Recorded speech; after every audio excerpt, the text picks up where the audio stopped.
안녕하세요. 오늘은 추가로 이 책에 담긴 영화 한 편을 나누도록 하겠습니다. 제목은 아파트 열쇠를 빌려드립니다입니다. 1960년대작 흑백 영화입니다.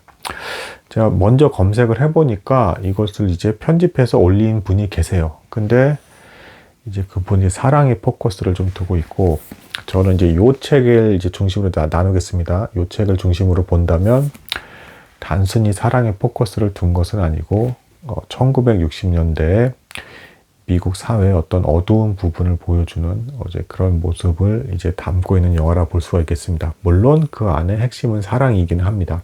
하지만 무게중심이 단순히 사랑에만 있는 것은 아니다 말씀드릴 수 있겠습니다. 책을 중심으로 저는 좀 나눠보도록 하겠습니다.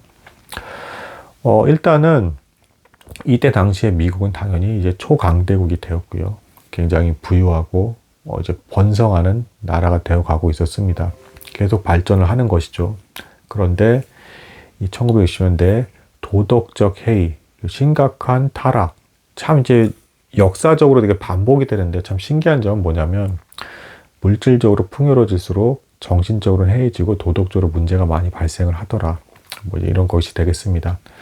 산업계 자본주의가 발달을 하면서 이제 보험회사의 말단 직원인 백스터는 아무 힘이 없는 직원으로서 사실상 이 책의 표현대로라면 자본주의적 노예라고 할 수 있겠습니다. 그리고 백스터가 그 회사 내에서 살아가는 엘리베이터 걸, 옛날엔 있었죠. 엘리베이터 층 왔다 갔다 해서 안내하는 엘리베이터 걸 역시도 이 회사 말단일 뿐더러 아무 힘이 없는 자본주의적 노예라고 할 수 있겠습니다. 이 두 사람이 어떻게 해서 순수한 사랑을 이런 모순된 사회 속에서 이루어가는가 라는 것을 보여주는 영화가 아파트 열쇠를 빌려드립니다 라고 하겠습니다. 그러니까 사회 자체가 정신적인 해이와 본질을 잃어버린 어떤 그런 사회 분위기가 되겠습니다. 그 속에서 어떻게 사랑을 쟁취하는 것인가, 이게 주제가 되겠습니다.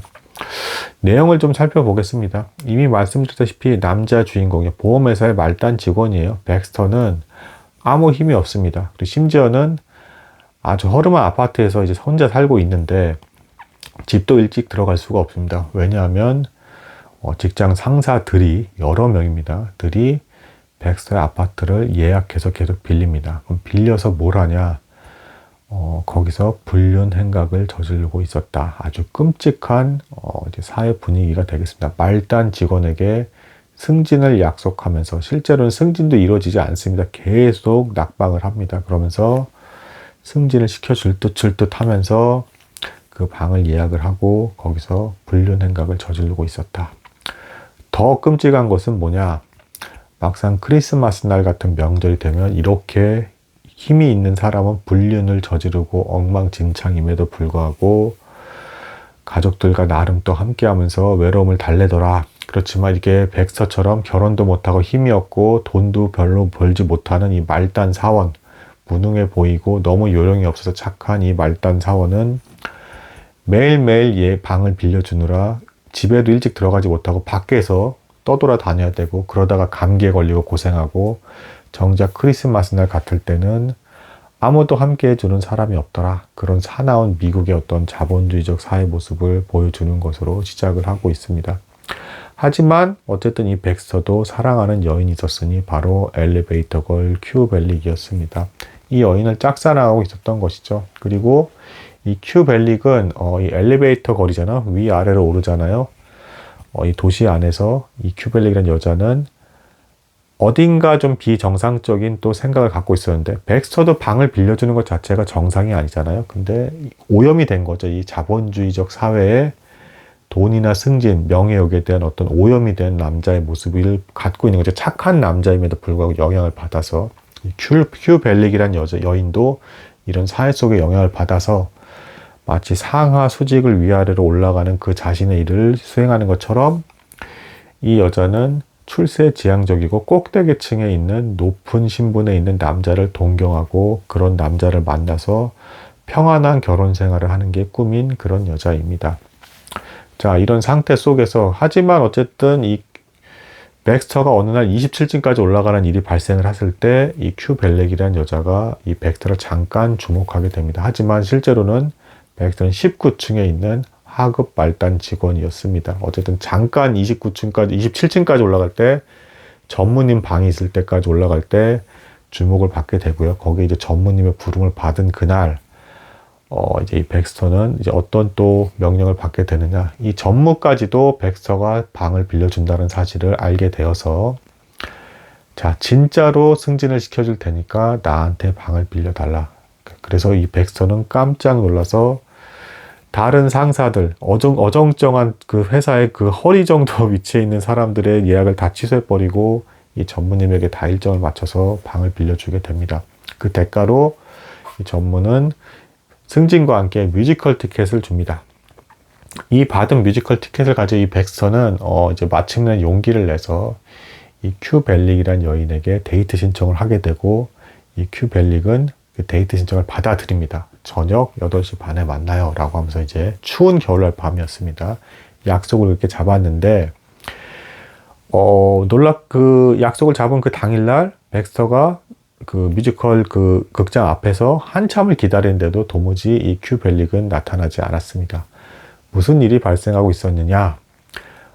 그 백스터가 그 약속을 잡은 날에 자신의 방을 빌려줬는데 그 방에 전무와 큐 벨릭이 거기서 불륜행각을 저지르고 있었던 것이었습니다. 그러니까 전무 역시도 힘은 있었지만 도덕적으로 해이하고 나쁜 남자였고 바람둥이였습니다. 그래서 하필이면 백스터가 사랑하는 연이었던 큐 벨릭을 유혹하면서 그렇게 방으로 데리고 갔던 것이었죠. 그리고 이 큐 벨릭은 이 비뚤어진 사회 속에서 무엇이 옳고 그른지에 대해서 처음에 혼돈스러워하면서 이렇게라도 살아남아야 되고, 그런 전무를 잘 만나서 전무가 아내와 이혼을 하게 되면 나와 결혼하게 될 거야. 그럼 나는 편안한 인생을 살게 될 거야 라는 환상에 사로잡혀서 살아갑니다. 하지만 마침내는 직장 동료를 통해서 이 큐 벨릭이란 여인도 전무가 바람둥이고 다른 여자들에게도 계속 그러고 다녔다는 걸 알게 되면서 충격에 빠지게 됩니다. 그러던 어느 날, 자, 어쨌든 이 백스터는 그날 이제 바람을 맞은 것이죠. 뮤지컬 티켓을 가지고 그렇게 열심히 기다렸지만, 그 추위를 떨면서 기다렸지만 큐 벨릭의 바람을 맞게 되고요. 이후에 역시 또 전무가 방을 빌렸을 때 또 백스터는 밖에 나가 있었을 수밖에 없었고, 그날 마침내는 이 큐 벨릭에게 이 전무가 이제 $100를 건네줍니다. 큐 벨릭이 나랑 진짜 결혼할 것을 막 항의를 하니까 마치 화대를 주듯이 $100를 건네줍니다.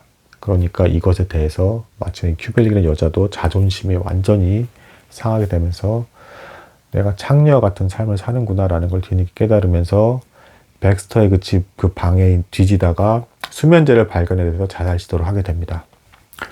백스터는 아무것도 모르고 있다가 다시 집에 돌아왔는데, 아니 웬 자신이 살아가던 큐 벨릭이 수면제를 먹고 죽어가는 상태인 걸 발견하게 되고, 허겁지겁 옆집에 이제 의사가 있었는데 의사를 불러서 이제 위세척을 하게 되면서 응급처치를 해서 이제 목숨을 살려주게 됩니다.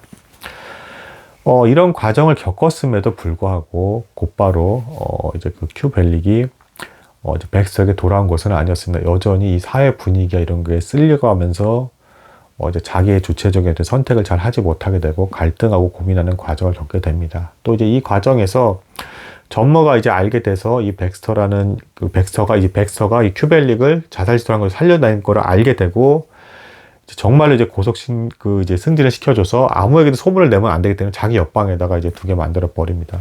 졸지에 백스터는 순식간에 승진했지만 상당한 공허감을 느끼고 뭔가 잘못됐다라는 걸 알게 됩니다. 백스터는 백스터대로 자기가 꿈꾸던 승진과 출세 지향적 목표, 회사 중역의 오른팔이 되는 목표를 이루기는 했지만 그게 꿈이었습니다. 잘못된 방법과 비정상적인 방법, 그리고 사회에서 출세하기 위해서 아부와 여러 가지 불법을 사용할 수밖에 없는 그런 환경 속에서 환멸감을 느끼면서 막상 승진했음에도 불구하고 깊은 공허감에 빠지게 됩니다. 그리고 이제 새해 전날, 이제 다음날 이제 그 새해가 이제 밝아오는 그날에 전무가 또다시 방을 빌리게 되고, 그 방을 빌린 상대 여성이 큐 벨릭이라는 걸 백스터도 알고 있었습니다. 이것에 대해서 백스터는 자기 집에 화장실 열쇠나 던져주면서 회사를 그만두겠습니다 라고 결단을 하고 나가버리게 됩니다. 그리고 이제 큐 벨릭이 마침내는 이 전무와 만났을 때 이제 백스터가 회사를 그만두고 나갔다는 사실을 알게 되고요. 이때가 되고 나서야 이 큐벨릭이라는 여인도 이렇게 더럽고 오염된 세상에서는 사랑을 쟁취하기 위해서 버릴 것은 버리고 불법적이고 사악한 방법은 타협하지 말고 떠나야겠구나라는 뒤늦은 깨달음을 얻게 되면서 마침내는 백스터를 찾아가게 됩니다. 그래서 백스터의 그 허름한 아파트에 갔을 때 갑자기 총소리가 탕 소리가 나게 되고 깜짝 놀라서 이 남자가 자살하게 됐을 때 허겁지겁 올라갔을 땐 백스터는 나름 샴페인을 터뜨리면서 내가 그래도 올바른 선택이라고 자유의 몸이 되었구나. 자본주의적 노예에서 벗어나게 되었구나. 스스로 쟁취했고 내가 올바른 깨달음을 얻어서 더 오히려 차라리 성숙한 내면에서 올바른 것들을 선택했구나. 돈의 노예에 굴복하지 않았구나. 노예로서 살아가면서 굴복하지 않았구나. 라는 것을 자축을 하고 있었습니다. 이런 백스터를 만나게 된 큐벨릭 역시도 회사를 이제 떠나는 것을 이제 결심을 하면서 두 사람이 새 출발을 할 것을 그리고 사랑을 쟁취하게 되고 진실된 사랑이 여기 있다라는 것을 서로 확인하게 되면서 이제 영화가 마무리되는 것이 이제 아파트 열쇠를 빌려드립니다. 라는 것이 되겠습니다. 그 유튜브에 영상도 있는데요. 그 영상이 좀 약간 이제 너무 사랑 중심의 거기만 이렇게 좀 잡은 것 같고 이 책을 통해서 제가 그 안에 담겨있는 감독의 의도와 이런 것들을 조금 더 추가적으로 더 설명을 하게 되었습니다. 좀 지루했을지 모르겠지만 올바른 사랑을 쟁취하기 위해서 비정상적인 것들과 타협을 해서는 안 된다라는 교훈을 담고 있는 자본주의적 노예로서 살아가는 것이 인생의 정답이 아니라는 것을 보여주고 있는 작품이 아파트 열쇠를 빌려드립니다. 라는 것이 되겠습니다. 감사합니다.